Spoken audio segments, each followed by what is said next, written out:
there's an expression that I've said on this podcast many times, but I'll say it again, is that hard times create hard men. Hard men create soft times. Soft times create soft men. Soft men create hard times. We are now around soft men and hard times. Yeah. We're in the time of toxic masculinity, right? Where you could be toxically male.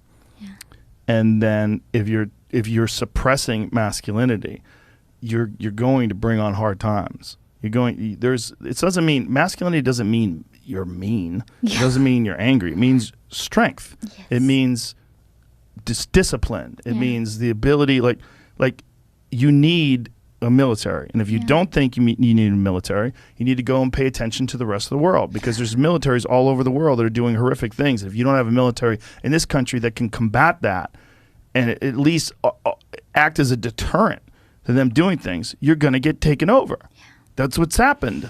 I mean, look what's happening to Hong Kong, right? I mean, this is a city that essentially doesn't have a military, and they were a British colony for a long time, and they gave it back over to China, and they were kind of acting like they were independent until recently. Yeah. And during the pandemic, they ramped it up, and it's gotten even worse. Yeah. It's exactly what we talked about. Mm-hmm. You can't be weak. Yeah. And in this country, being weak is thought of as a virtue. Yeah. Jordan Peterson has a really interesting way of looking at this, and he said it to me once, and it made a lot of sense. He said, people think that you should be weak and you should be docile, and then you should be a pacifist. He goes, no, you should be a monster. He said you should be a monster, you should be ruthlessly ambitious, and then learn how to control it. And it's that old expression, it's better to be a warrior in a garden than a gardener in a war. Wow. It's an old expression, but it makes sense, because it doesn't mean that you can't be kind if you're strong, but it does mean you can't be strong if you're weak. Yeah. If you're weak, you're fucked. And there's a lot of weak people in this country right now that are trying to take control.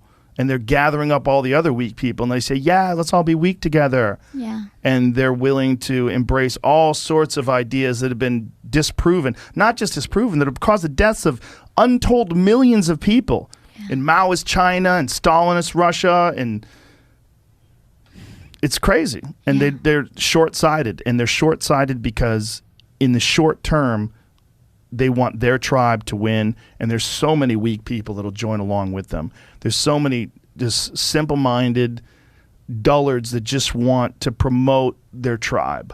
Yeah. I mean, they encourage you to be triggered. Yeah. They encourage you to be weak, right? When you go, then they try not to expose you to any reality.